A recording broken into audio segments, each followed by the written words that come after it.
Hey podcast listeners, we have a great show for you today. 400 Rabbits, will be talking with Gingerkid1234 about the history of the Jewish languages. Yes, that's languages, plural, which will take some explaining, but of course, that is what we're here for. Just a couple production notes. There's some occasional background noises that I hope aren't too distracting, and if they are, all we can do is beg your forgiveness. They are small and short-lived though, so hopefully the begging won't be too involved. Also, at one point, Ginger's audio cuts out, but don't panic like I did. It does come back in just a couple seconds, so no worries there. Aside from those peccadillos, it was tremendous talk. I certainly learned a lot. I hope you will as well. As always, if you like the podcast, we encourage you to share your opinion with other people. You can let your friends know. You can call your parents, which you should do anyway. You can leave the podcast playing for your pets when you leave for work, although that won't do much. Or you could write a comment and rate us on iTunes, which apparently causes some sort of black magic, which makes us more popular, thereby validating your excellent taste. So if you like the podcast, tell some people and tell us via iTunes. And if you don't like the podcast, don't tell anyone at all. Regardless, we always put up a post on Ask Historians every time a new podcast comes out, which is now every 2 weeks. There you can always share your thoughts or ask follow-up questions to the interviewee, or just kind of generally maunder about. So please join us there. Anyway, enough housekeeping. Let's get on with the show, or perhaps I should say, Yalla, Chavarim.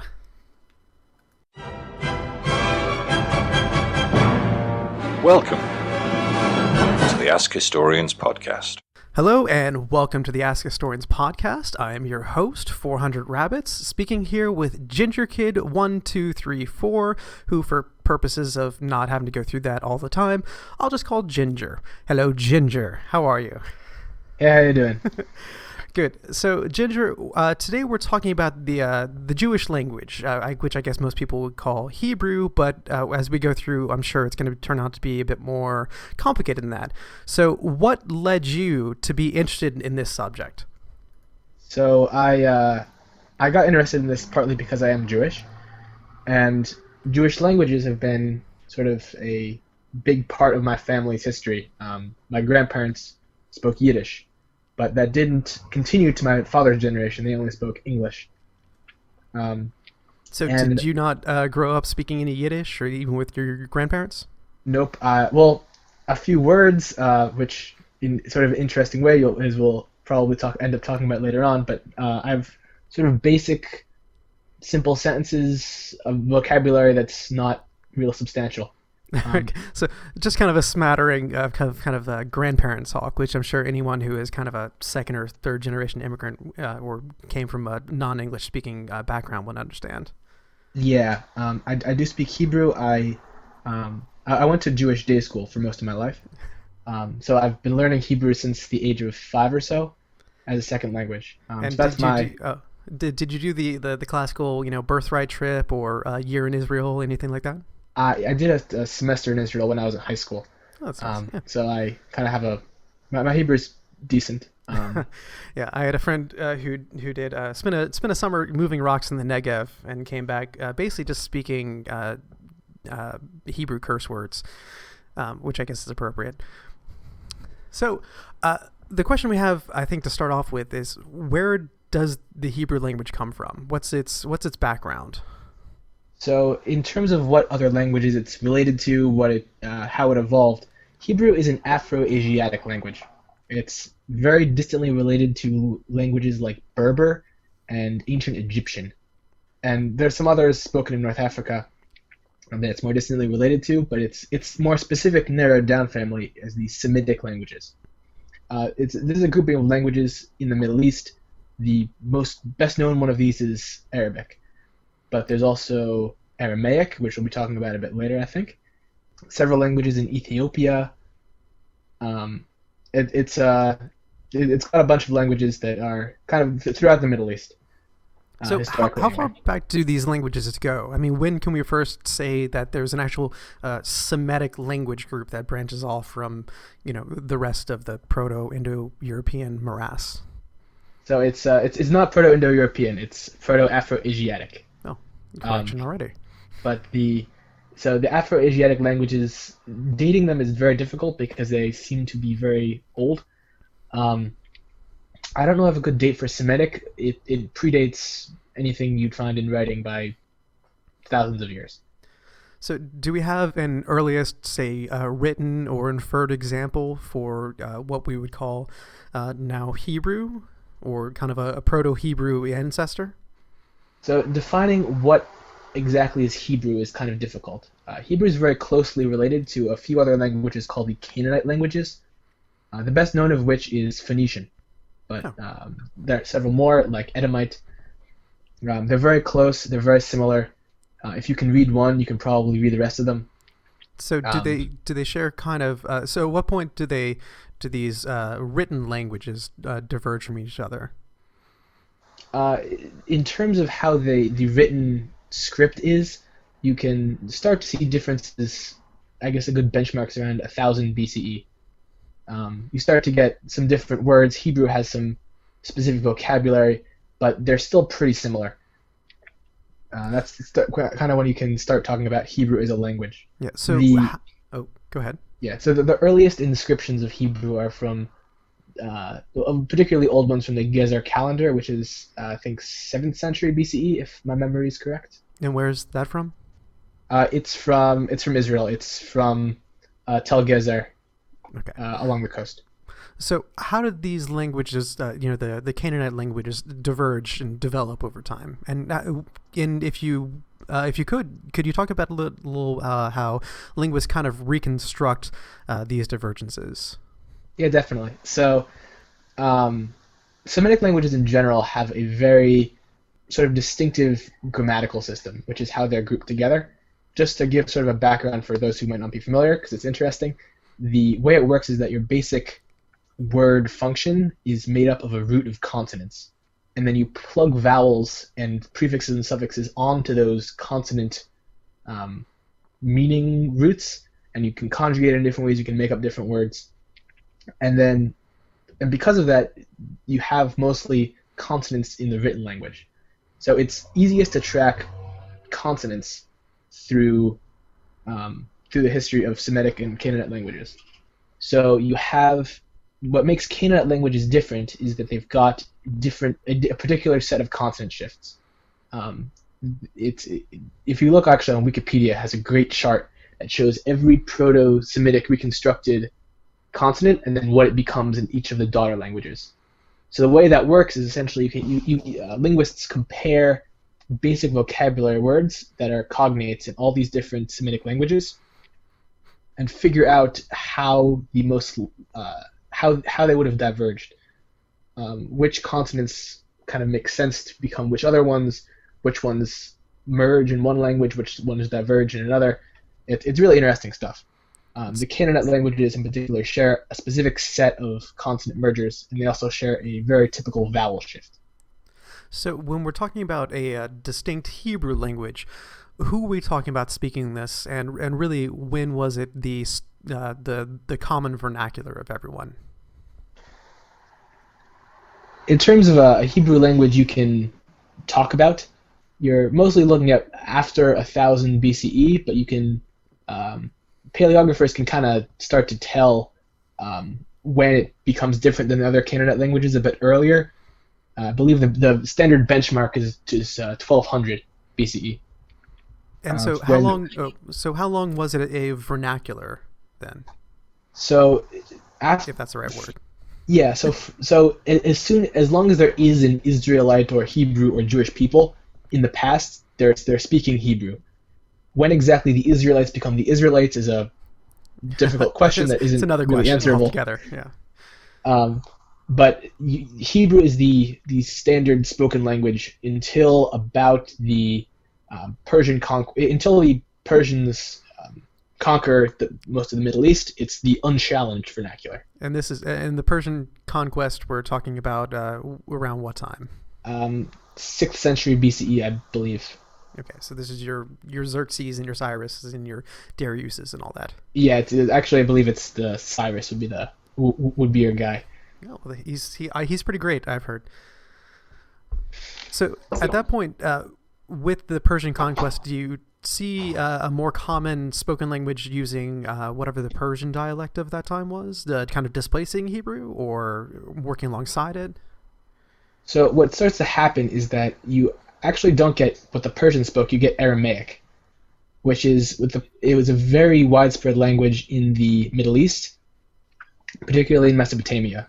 Because it was so widely used as a sort of international language in the area, the Persians used it as an administrative language. And is Aramaic another Canaanite language, Semitic language? Aramaic is not Canaanite, but it is Semitic. Okay. So you can kind of see a lot of similar words, but it's not really, you don't know one if you know the other. All right, so it's not as closely related to Hebrew. Right. Okay.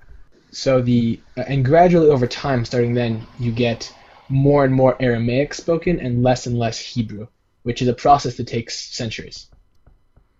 So what as Aramaic is displacing Hebrew, who are still the Hebrew speakers in this equation?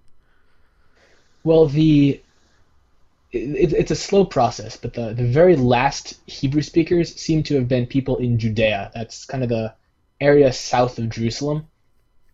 That's when you have sort of the last bastion of Hebrew, but you have a sort of gradual diffusion out from major centers of government, I guess, of Aramaic into Hebrew. So it would be very common to be bilingual during this era. You'd have a large population of people who speak both, and probably a lot of people raised bilingually who couldn't really say they'd have just one or the other spoken. So does Hebrew persist as in some areas as kind of a prestige language or a liturgical language, or is it something that you just speak in one area and then speak Aramaic in a different area? So you get it kind of as a liturgical language. It's used. It never dies out as a liturgical language all the way until today. It's used as a literary language, as a language of sort of religious scholarship. You still have people producing original works of Hebrew writing pretty late. You have one of the biggest examples is the Mishnah, a religious work, which is from the 2nd century CE, which is all in Hebrew with some influence of Greek. The Greeks have conquered the area by this point, and then later on the Romans. But you have Greek loanwords, Aramaic loanwords, but it's still in Hebrew. And there seem to have been a couple of Hebrew speakers still floating around by this point, native Hebrew speakers. So is there kind of at this time period, which I think we're moving more into kind of the classic Greco-Roman period, is there a classical Hebrew, quote unquote? Well, you can talk about several different classical Hebrews. When people say classical Hebrew, they usually mean biblical Hebrew, which now dating classical Hebrew is really tied up with the question of dating the Bible. But it's a much older form than the era we're talking. It's right sort of from before Aramaic came in is kind of when classical Hebrew is. And then there's rabbinic Hebrew, which is sort of during this classical era when you start having Aramaic as a lot of Aramaic influence is evident in it. It has a different influence from Latin and Greek as well, right? Yeah, there are some Greek loanwords. But the really profound influence is from Aramaic. There's sound shifts that they both underwent during this time. There are grammatical shifts. Hebrew's tense system is different in biblical Hebrew and rabbinic Hebrew. And that's under the influence of Aramaic. Can you give a quick example, maybe? Sure. So the biblical Hebrew tense system has two. It's really aspects. It has two aspects: perfect and imperfect. Perfect is an action that has completed, and imperfect is any action that has not been completed. And then with Aramaic, this shifts to past and future, like we have in English, for any action that occurred in the past versus any action that occurs in the future. And then you add a present tense, which is a new development in Hebrew during this time. So there's basic shifts happening at the very at the very basic level of the language, not just word borrowing. Right, and there is a lot of word borrowing too. The word for father becomes Abba, which is a loan from Aramaic. The original Hebrew is actually Av, which before this Aramaic influence would have been Ab. The B shifts to V in a lot of contexts, and that's another shift that Aramaic also undergoes during this time, and it's shared between the two. So it's not radical shifts, but it's because of the similarities of the language, but there is some definite kind of evolution of Hebrew going on. Yeah, it's enough that you can still read one if you can read the other, but it can confuse you pretty easily. So at this point, we also have that great milestone of, well, maybe not the greatest milestone, since it's not probably remembered too fondly, but the destruction of the temple in, what is that, 70? 70. Yeah. When in the diaspora of the Jewish people. How does that affect the language going forward from there? So it affects it a great deal, mostly because you have Jewish communities in a ton of different places. So they end up learning the languages of the areas that they live in now. They end up contributing, as Hebrew goes on, it keeps getting used as a religious language, and loan words keep getting added very gradually. It shifts how they speak Hebrew depending on where they are. And so the diaspora, was it a kind of a rapid dispersal of people, or was it more gradual? Were people going to areas where there are already existing Jewish communities, or were they simply kind of migrating out? So in many of these areas, you do have existing Jewish communities. Kind of in the Mediterranean, in Italy and Greece, there already are Jewish communities by this time. The biggest Jewish community, even probably before the diaspora, is in Mesopotamia, and that is enhanced by people migrating there during the diaspora, as living in Judea becomes politically and economically more difficult. And there was a very large Jewish community in Alexandria and in the rest of Egypt. So you kind of have expansions of existing communities happening. So how does this fracturing of the main Hebrew Judaic area influence the language as they go out to these other places? So was there like a Alexandrian Hebrew or a Mesopotamian Hebrew? So by this time you start to get different kinds of Hebrew, because people are kind of gradually stopping producing Hebrew works unless they're a religious scholar. They're only reading what's already been written liturgically, and so the pronunciations start to change as you get in different areas. You have different vowel systems. So the texts are remaining the same, but the reading of them is changing.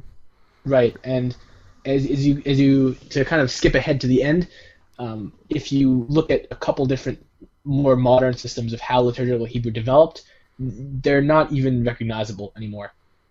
It can be very difficult if you, for example, one particular one that's really interesting is Hebrew of Yemenite Jews, which has a very interesting vowel system, and it maintains a lot of consonant shifts, a lot of consonants that got shifted in most other kinds of Hebrew. If you just sit down in a Yemenite synagogue, you might not know what they're saying for a while if you're used to a different sort of Hebrew. So it's more of a phonetic shift then. Right. So what about so these people who are still living in Mesopotamia, the Middle East, the next great language shift after this whole Greco-Roman Empire coming in was, of course, the explosion of Arab speakers or Arabic speakers in the 7th centuries and from then on onward. And Arabic is, as far as I know, and you can correct me, another Semitic language, but is it a Canaanite language? What is the relationship there? So Arabic is Semitic. It's not Canaanite.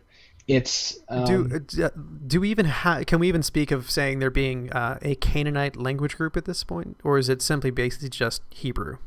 So the influence of Aramaic earlier on happened in all of the Canaanite languages. So Hebrew got kept on as a liturgical language and is used as kind of religious. You'd write religious works in it, maybe. The other Canaanite languages didn't. You still have sort of some people talking about other people speaking Punic, which is related to Phoenician, so it's also a Canaanite language in North Africa for a few centuries. But by this point, Canaanite languages, all you've got left is Hebrew, and no one's speaking it natively anymore. Okay. So back to the relation between, at this point, I guess what people are speaking, their local variants of Judeo-Aramaic, if that's a term I'm not just making up. Yeah, that is a term. That's what people would be speaking. You'd have Babylonian Aramaic speakers in Mesopotamia, modern-day Iraq, and Palestinian Aramaic speakers in Palestine.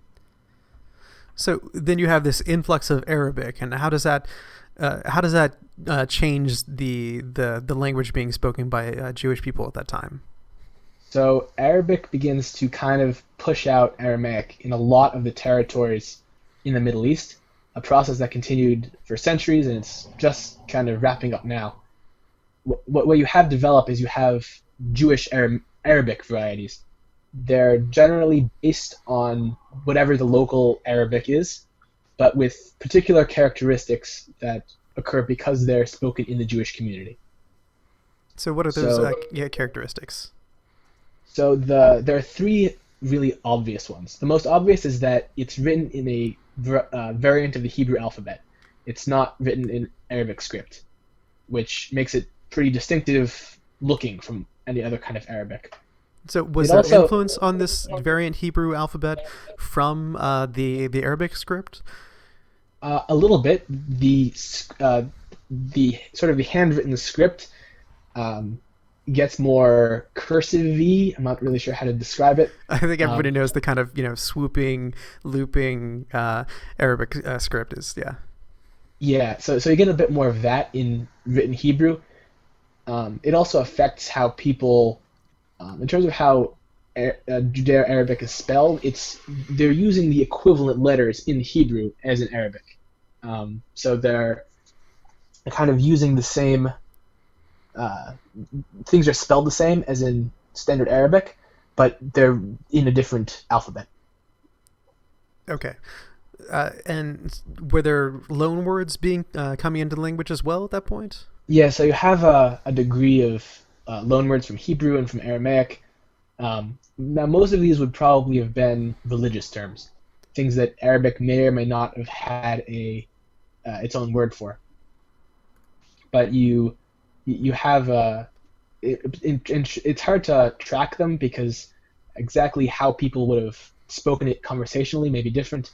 But in a lot of the sort of the great works of Judeo-Arabic religious scholarship, works like Maimonides' Guide to the Perplexed, and so actually, that was a question I wanted to ask you about. What are our sources for these kind of Judeo-Arabic works? And you already mentioned Maimonides, but do we also have kind of just basic records being written in this variant Hebrew script, or personal communications, etc., etc.? Yeah, so you have as you just mentioned, a lot of religious texts that spans several centuries. You've also got Saadia Gaon is another big one. We do have a pretty big sample of older Judeo-Arabic material from the Cairo Geniza.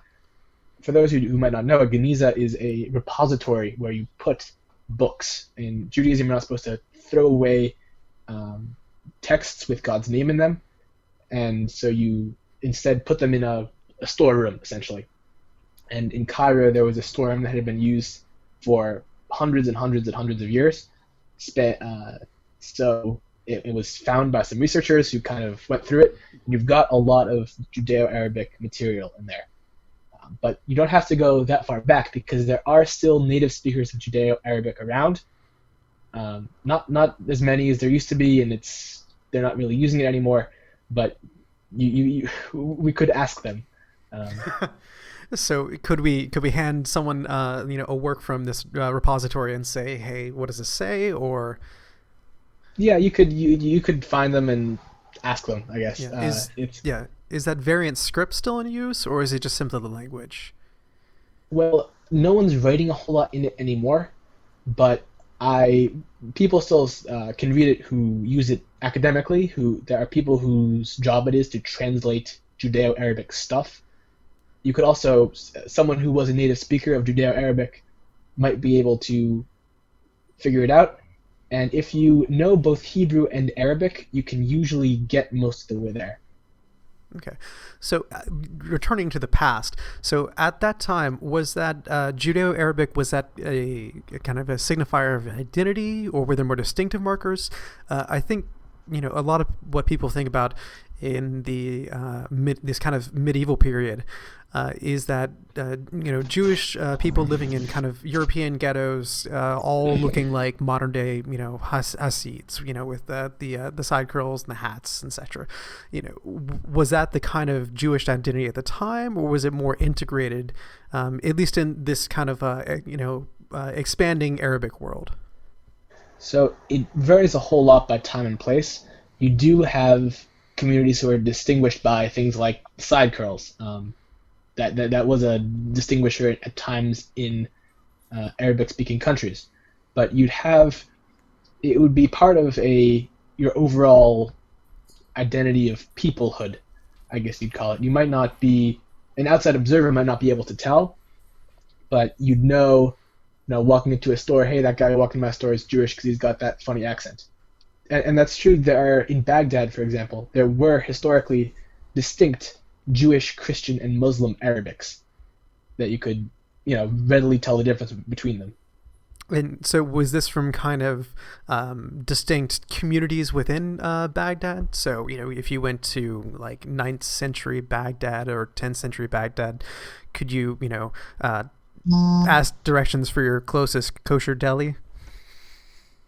Yeah, so it's so in terms of how distinct the communities were, I'm not really sure about that, but you could speak to someone else who wasn't part of your religious community, but you'd notice a difference. They'd kind of talk funny. But in general, you have a community in most of the Arabic-speaking countries that's pretty well integrated. It's still distinct in terms of identity, maybe thinking of themselves distinctly, but you're working with people who aren't of your religion, probably living with them too in terms of the same neighborhoods to an extent. You're not all. It's kind of a very fractured identity, I guess, because you're simultaneously both integrated and separate. And so was this, or at least in a linguistic sense, so we have kind of a melding of Aramaic or Aramaic influenced Hebrew with Arabic. How was this happening in other regions around kind of what we now call the Middle East or the Mediterranean? So, of course, Baghdad was linked in with, the Iranian Persian plateau, and of course, North Africa. What were people speaking in those areas? So, around this time, you start to get a huge variety of different Jewish languages they essentially share the same distinctiveness. They're probably written in Hebrew.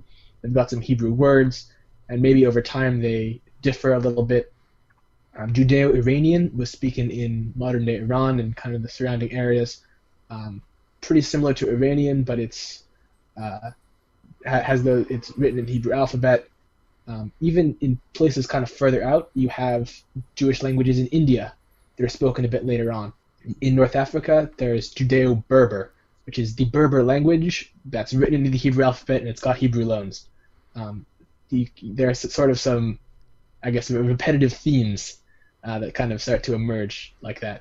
So are we really talking about local languages in these areas being transcribed down in Hebrew, the alphabet, or are we talking about a blending of local languages with the whatever the Jewish speakers at the time were bringing with them, that Aramaic? So it's not so much a blending, because it is in terms of how it's the words, the grammar, it's pretty close to the local language, but it's written differently, and there are some loans kind of thrown into the mix. But it's Judeo-Berber is definitely still Berber. It's just a kind of unusual sort of Berber that you couldn't read if you only know Berber. Okay. And are there still surviving groups speaking these languages? I know you mentioned the Yemenite, the people down in Yemen, or the current people speaking kind of Judeo-Arabic. Are there still Judeo-Berbers or people in the Indian subcontinent who are still speaking, or at least writing down their language in Hebrew?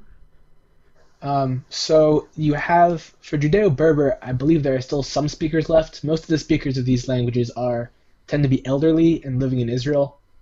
So Hebrew is kind of pushed out their language after their kids never picked it up. The Jewish languages, that's the same with Judeo-Iranian languages.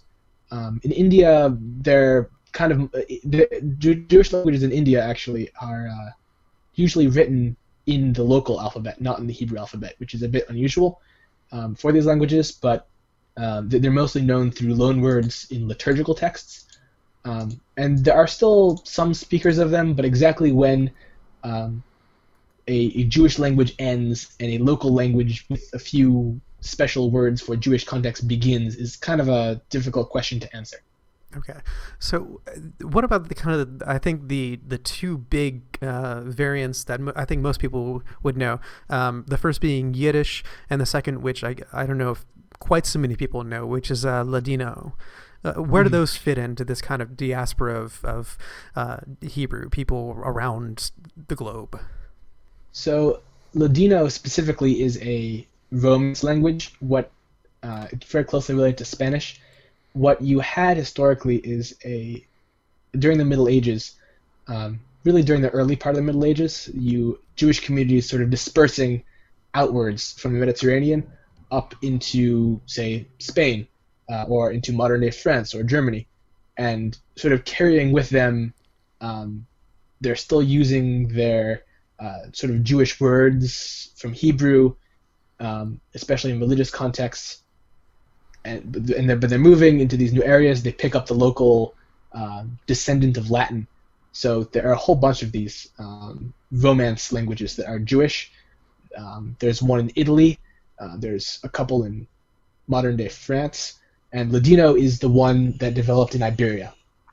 So what makes Ladino so much more prominent than these kind of Latin Romance language Hebrews? Was it simply a larger community there? Was it the influence of kind of, I don't know, the religious protections of the Cordoba Caliphate? It's actually kind of the opposite of that, actually, kind of interestingly. The reason Ladino is so big and really much better known than any of the other Jewish Romance languages is that all the speakers of it got kicked out in 1492, but many were starting to emigrate before that. And so you had communities of people speaking their sort of Jewish version of Spanish. Ladino is also sometimes called Judeo-Spanish. So you had them, and they emigrate. Some of them go to North Africa. A lot of them go to the Balkans and to Turkey. So you have people, but they don't start speaking the local language. They stick with Ladino. So you had the development of Ladino over the period, before that 1492, which, in case anyone is wondering what happened then, that was the end of the Reconquista, where the kind of the Christian kingdoms of Spain finally kicked out all the, basically kicked the last Muslim rulers off the Iberian Peninsula, and then said everyone must now be Christian. Which affected both Jewish and Muslim people. So were the people who converted, the Jewish people who converted to Christianity at that point, the conversos, did they go on speaking Ladino, or did they simply adopt Spanish? So in general, they started speaking Spanish, but it's important to note that at this time, Ladino and Spanish aren't very different yet. They're still pretty similar. It's the differences start to emerge over time with the communities that did leave Spain. Okay, and so was Ladino developing at the same time as Yiddish, or was this a parallel evolution, or did Yiddish come later? What's the time relationship between these two? They're kind of roughly parallel, actually. When we get to Yiddish, I guess you'll see that the sort of the theme of people moving and then not stopping to speak their older local language is really repeated. Because the Spanish Jewish community was a very prominent one during the Muslim period, you have a lot of people who are going to these other areas speaking Ladino. That makes it a very sort of that's kind of how it sticks around, I guess. So the Ladino dialect essentially becomes kind of a more kind of international dialect, both before and after the Reconquista. right. But before the Reconquista, you actually get it's it's most similar to Castilian, which is what we just call Spanish today, but it's it's the Spanish dialect that won out. yes, exactly. So you have a lot of it's sort of the language of the Jewish Mediterranean. Most communities of Jews in the Mediterranean had or have, not so much anymore, but had for hundreds of years a community of people who moved from Spain who kept speaking Ladino. So let's talk about the Yiddish then, since if we have this prestige or this kind of international Ladino language, how does Yiddish become the one that I think that most people would be most familiar with, at least in the United States? So Yiddish sort of happens over time, starting in medieval Germany. You have, not to be repetitive, but again, you have this theme of people, Jews moving to German-speaking areas. They start speaking German like everyone else, but then they also use some words from Hebrew that they bring with them that they get from Jewish texts. It's actually a big point of controversy with Yiddish in linguistic circles about how many words were brought with speakers and how many words kind of reappeared over time from Jewish texts. But so there's a question whether people were actually speaking these loan words when they came into the area, or that these words came from older texts that then manifested later in Yiddish. Yeah, the question is whether people were using these words all along, or they kind of picked them up from liturgical texts and kind of readopted them. It's just how close is, I guess you'd say, German to Yiddish? So when Yiddish starts becoming a language, I guess, it's quite similar to the German spoken during the time. But again, it's written in Hebrew letters, and it's got some Hebrew loanwords. But you could probably kind of speak it pretty easily with a person who spoke German. Of course, that's a little bit simple of a simplification because German during this time was incredibly diverse. But you could speak, your Jewish people could speak Yiddish with their German neighbors, and they might not think of it as terribly distinct. It'd just be kind of oddly accented, whatever your German dialect of that time is. Yeah, but that really starts to increase over time as Jews in Germany start moving eastward into Eastern Europe. And just like with Ladino, they don't start speaking the local language natively. They keep speaking the previous local language. So they keep speaking this Germanic language that's Yiddish, and gradually over time it diverges from Standard German. You get the addition of loans from Slavic languages in Eastern Europe. Yiddish really spreads out across Central and Western Europe. So do you get, variants or dialects of Yiddish itself once Yiddish becomes a dialect with an army and navy, as the language is called? Actually, interestingly, that phrase about language being a dialect with an army and a navy comes from a Yiddish linguist from the early 20th century. But you do get a lot of dialects of Yiddish. The biggest distinction is whether it's Eastern or Western. Eastern Yiddish is spoken in Eastern Europe. Western Yiddish is in Germany and the Netherlands. Western Yiddish dies out in the 19th century as Jewish communities become more integrated following some reforms of the laws that sort of the restrictions on Jews are relaxed. They can integrate into society. And because Yiddish isn't so different than German in these areas, people start to gradually move back to German. So Yiddish is kind of reabsorbed back into German. Yeah, exactly. You do have some loans actually from Yiddish back into German. Kosher is one that is a word in German that happens when Yiddish gets merged back into German. So you've had these parallel tracks that then kind of come back together. Yeah. But that doesn't happen with Eastern Yiddish, which becomes so as the population of Jews in Eastern Europe increases, Eastern Yiddish becomes a widely spoken language. It has a literary revival. People, it really wasn't a language that you'd write books in. It was a language that you might speak in and maybe write in it for the general audience, but it's not an educated language of good literature, I guess, is how it was thought of. So but then you have a literary revival where people start writing books in it, sort of promoting its use. So prior to that literary revival of using Yiddish as kind of as a literary language, were they still using kind of older forms of Hebrew or some other dialect of that for kind of the written language? So religious texts would be written. You'd still write them in Hebrew. That'd be your language of religion. A lot of religious works are still being written in Hebrew. Some you actually still get in Aramaic.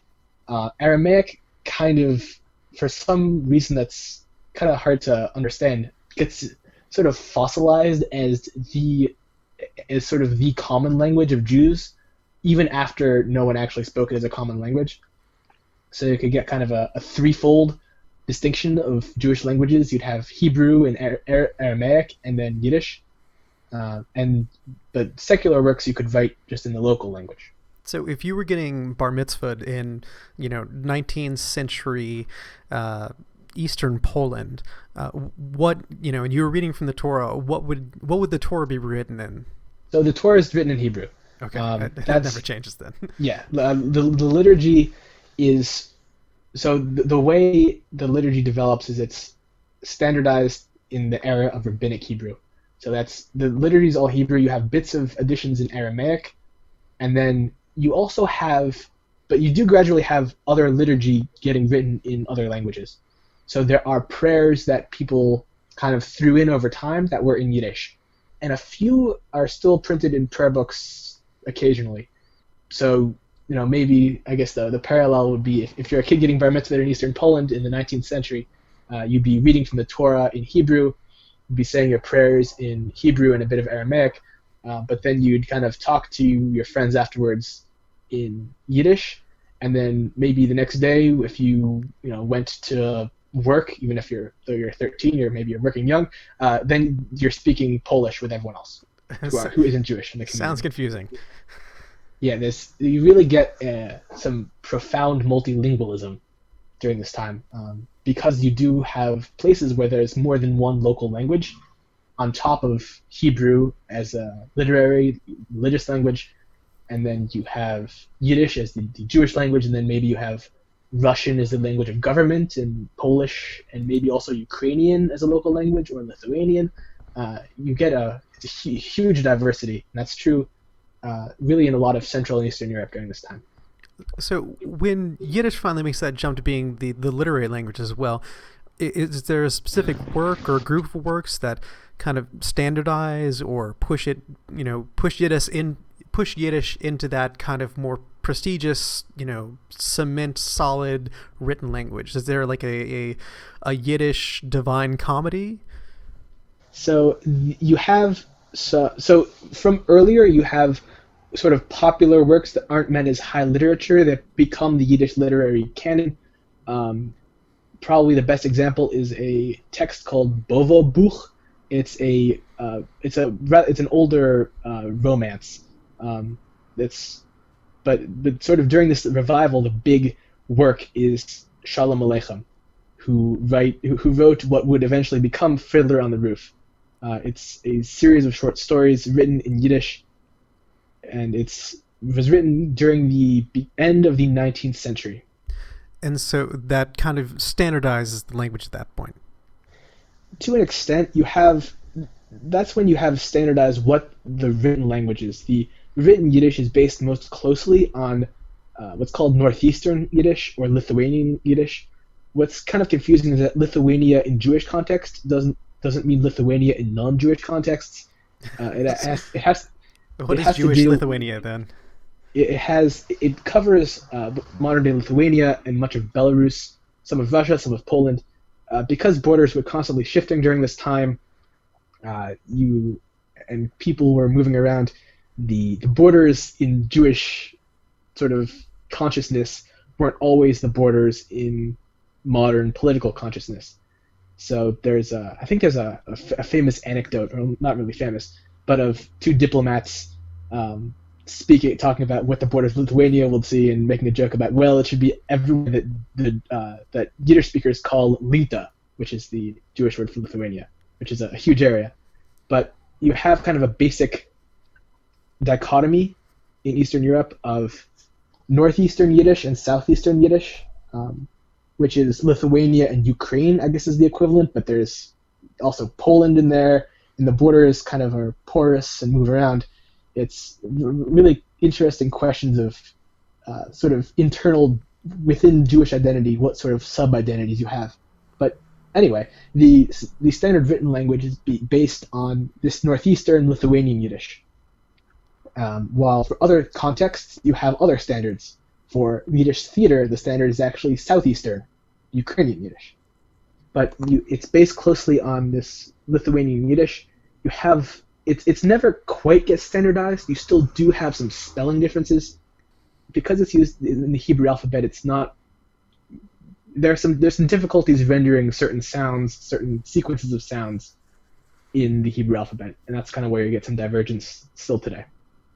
So, we get a large here in the United States. We have kind of this tradition of Yiddish-speaking of people, especially I think most people would know kind of like Borscht Belt comedians. When did people start coming from those Yiddish-speaking areas over to the United States, and what changed the language when they came here? So the big migration of Eastern European Jews starts in 1881 and continues until the 1920s. You have increasingly deadly waves of pogroms, anti-Jewish riots that happen in Eastern European cities. And at the same time, and not entirely coincidentally, you have sort of political instability in the Russian Empire. So what makes 1881 the demarcation point? So 1881 was the year of the Odessa pogrom, which was it sort of began to. In general, things weren't always smiley between Jews and non-Jews in this area. Really? They've Shocking. They'd kind of been good for most of the 19th century, for the most part. This is the period where we're talking about there's the existence of the Pale, right? Where there's Yes. kind of a kind of Western Russian area where all the Jews need to live. Right. The Pale of Settlement is it's sort of a zone of.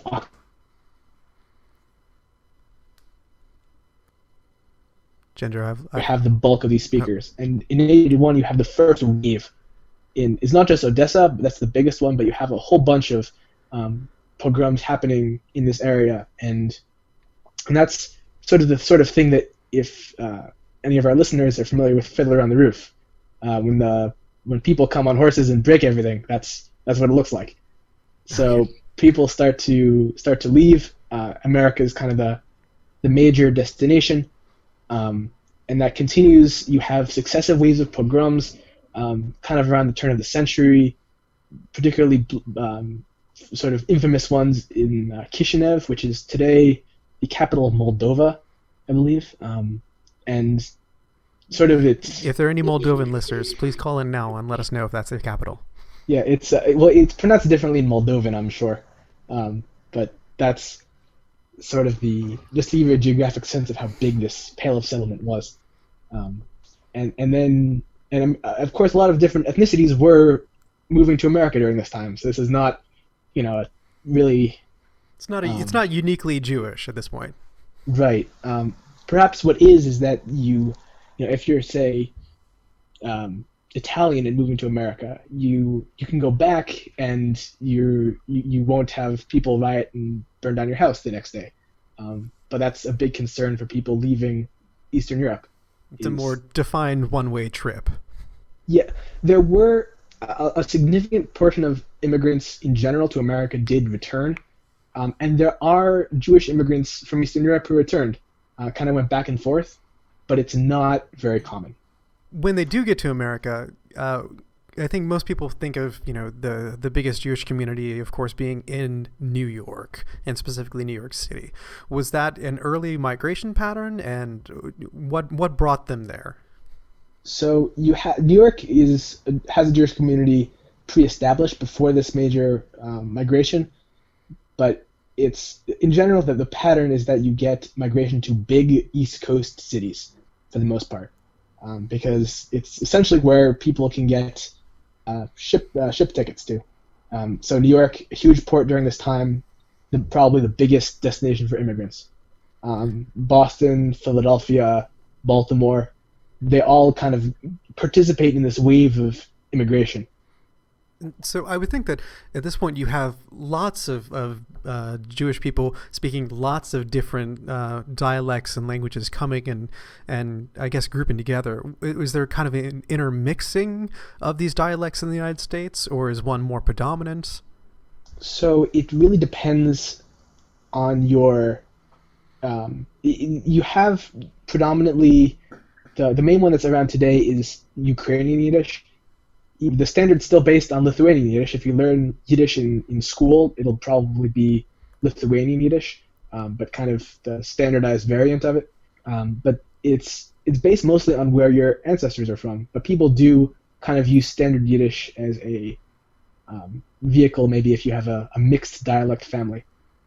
But you do. Things start to kind of.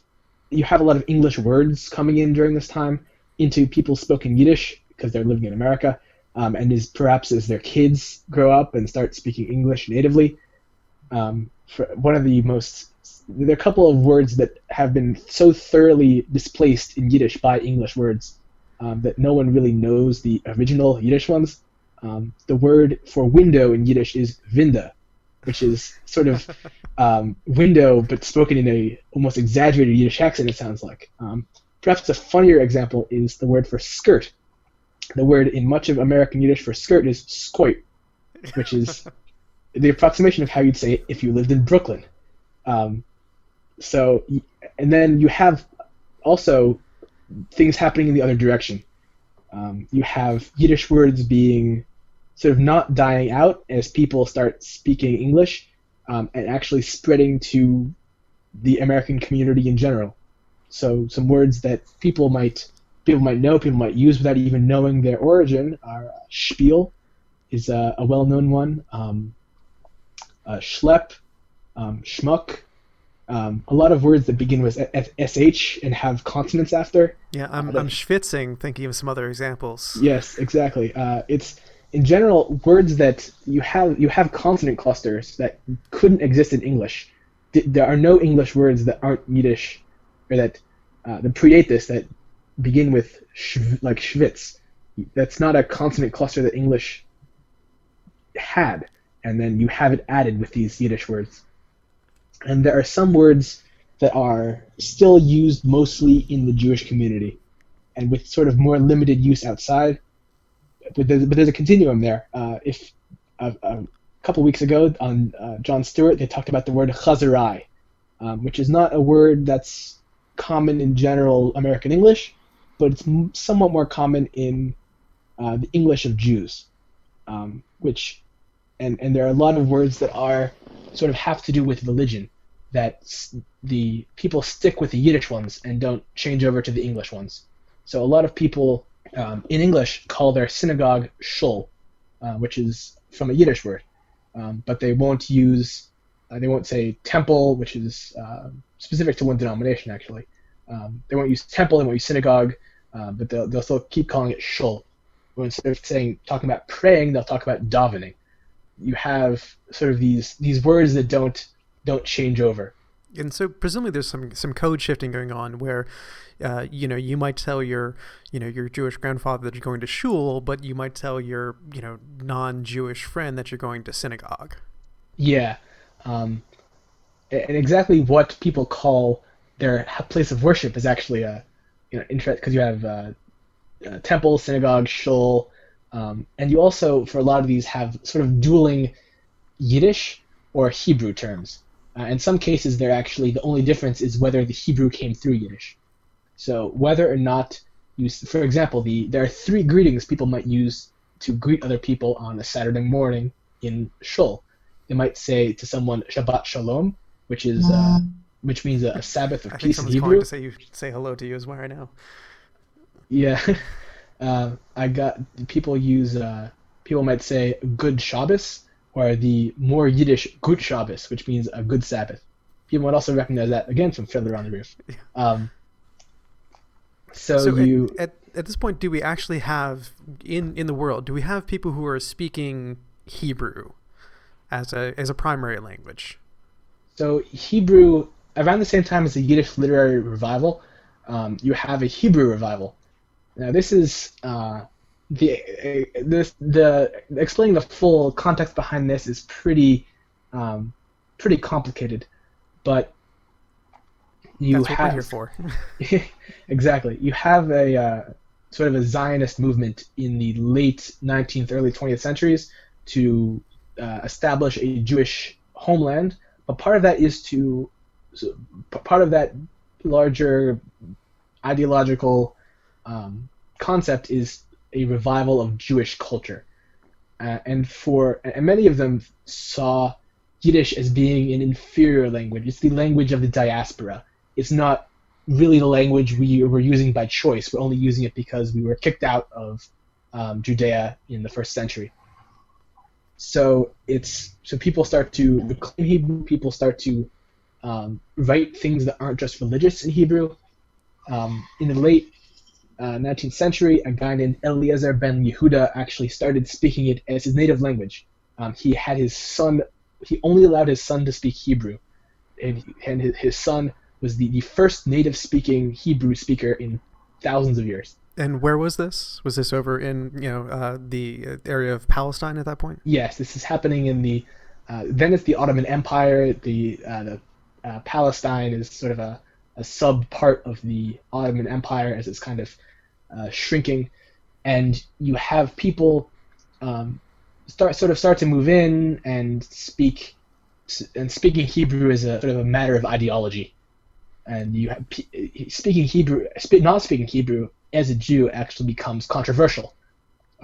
Attempts at putting on things like Yiddish theater become big issues. Later on, I think during the 1920s, you actually had the police had to stop people from coming in to break up a performance of Yiddish theater because the idea of still using Yiddish was disgusting to people who saw it as it was inferior. It was the language of the diaspora. It's not the real Jewish language, which is Hebrew. So since there were no native Hebrew speakers at that point, and since it had been kind of a religious language for like centuries, I guess at this point, how did the actual spoken language, did it need to be kind of reconstructed from the written period, from the written documents, or was there kind of a existing speaking tradition? And I assume this is the birth of our modern Hebrew. So where does modern Hebrew come from? So it's exactly how it developed is can be a little muddled. People used the liturgical tradition it's based off most closely is Spanish Hebrew. If you sort of have an ear for that sort of thing, you might notice that the vowels that Hebrew has are the same as Spanish, and it kind of shares a little bit of a similar sound inventory. But as people moved to Palestine and eventually moved to Israel, it's their native languages and their local reading traditions influence their Hebrew. So the best way to explain the dominant sort of Hebrew today is that it's Spanish Hebrew spoken with a German accent. But that's not always the case. A significant proportion of Israelis speak Mizrahi Hebrew, which is the Hebrew it's more closely based on the Hebrew of Arabic speakers. So these would have been people who had stayed in the Middle East. Right. So during the 50s, you have huge migrations to Israel from Iraq, from Egypt, from Syria, from Morocco, from Algeria. and their Hebrew sort of they try and speak the modern Hebrew, not their liturgical Hebrew, but a lot of the influence comes through. And this sort of Hebrew is actually, if you ask the Academy of the Hebrew Language, sort of what the best sort of Hebrew is, it's actually this sort, because it preserves more of the older more of the older consonants. Sorry, because the consonants are more based on Arabic, which is closer to Hebrew to start with. So you actually answered already what was going to be my next question about, is there a body that polices the Hebrew language, saying, this is the proper Hebrew, this is not, and I guess the question is like, how much influence does that the Academy of Hebrew have on how people speak in every day? So it doesn't have very much influence. Early on, you had people sort of putting on this affected, more Middle Eastern thing, even if they were European, and it's still preferred. You have it's represented pretty well. This Middle Eastern sort of Hebrew is in radio and television presenters, because it's sort of the official version, but it's not. People don't really care a whole lot. You have people speaking this more European Hebrew on TV, on the radio. It's no one really cares that, or people might not even know that the Academy says otherwise. And in terms of the vocabulary, the Academy of Hebrew does have words that it likes people to use to avoid sort of. It doesn't like loan words. It kind of tries to coin in new Hebrew words, as Hebrew speakers did during the early days of modern Hebrew. But usually it happens, it's sort of too late. By the time that they coin something, loan words are already taken over. So how does the Academy of Hebrew, if that's the right term, I think, how does the Academy of Hebrew deal with the influx of new words, things like microwave, internet, jet plane, etc., etc.? So there are a couple of different tools that it uses. The first one is loanwords. So there are some loanwords that the Academy accepts, like telephone is telephone. But it also uses older words, sort of transposes them, changes their form a little bit into Hebrew words. So for computer, the word is machshev, which is from a root which is the same root for think. So it essentially means thinker. And then that's true of a number of words. Ramzol is the word for traffic light, which is a combination of the Hebrew words for hint and light. This is just kind of his suggestion, this red light. Yeah, well, that's kind of how Israeli drivers drive. But you have another good example is kind of a funny one actually. Is the word for cell phone is telephone, which is a combination of the word for miracle, which is pele, and telephone. So it means wonder phone. That's nice. Yeah, it's kind of funny, but a lot of them are either loanwords or words that are sort of repurposed. So I think probably the next big shift, and you can correct me if there's some other shifts that we're leaving out here, would probably be the influx of Eastern European Jews who had been, in the Soviet Union, moving down into Israel following the fall of the Soviet Union and before. And presumably many of these people were Yiddish speakers. So was there a re-influx of Yiddish into Israeli Hebrew? Not as much as you might think, because during the Soviet Union, obviously during World War II, the number of Yiddish speakers declined massively because so many were killed and so many more emigrated. A lot of them still spoke Yiddish, but Russian was their primary language. So you do have a base of more recent Russian slang terms. I'm not sure how many good examples I can give, because my Hebrew is not a little bit more polished than the slang Russian terms, but that does exist. There is a body of vocabulary that is Russian language.